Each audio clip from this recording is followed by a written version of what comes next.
మాతృత్వంలోనే ఉంది ఆడ జన్మ సార్థకత అంటారు. అటువంటి మాతృత్వము అనేది మన ఆడవాళ్లకు దేవుడు ఇచ్చిన వరం. ప్రతి మహిళ కోరుకుంటుంది. మరి అదేవిధంగా ఈ మహిళ ఇప్పుడు పాపం తల్లి కాబోతుంది. కానీ ఏదో ఇబ్బందుల వల్ల ఆమె బ్రెయిన్ డెడ్ అయిందట. ఈమె బెడ్ మీద ఉంది. మరి ఈ లోపల బేబీ ఎలా పెరుగుతుందో తెలియదు. అందుకని అందరూ టెన్షన్ పెడుతున్న వేళ ఈమె 9 నెలల తర్వాత సిజేరియన్ చేసి ఆ బేబీని బయటికి తీసినప్పుడు ఎంతో ఆరోగ్యంగా ఉందట. అంటే ఇదొక మిరాకిల్ అన్నమాట. ఇంతకాలము ఎలా ఉందో టెన్షన్ పడ్డ వాళ్ళందరూ కూడా ఆనందపడ్డారు.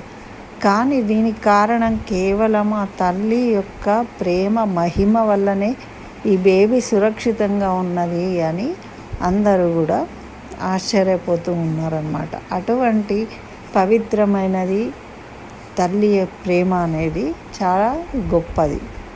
మరి తల్లి ఎప్పుడు కూడా పిల్లల క్షేమాన్నే కోరుకుంటుంది. కాబట్టి అటువంటి తల్లి ప్రేమకు కళంకం రాకుండా ప్రతి స్త్రీ కూడా చక్కగా దాన్ని నిలబెట్టుకునే విధంగా ప్రవర్తించాలని నేను కోరుకుంటున్నాను. మరి మీరేమంటారు? మీ అభిప్రాయాన్ని కామెంట్లో తెలియజేయండి.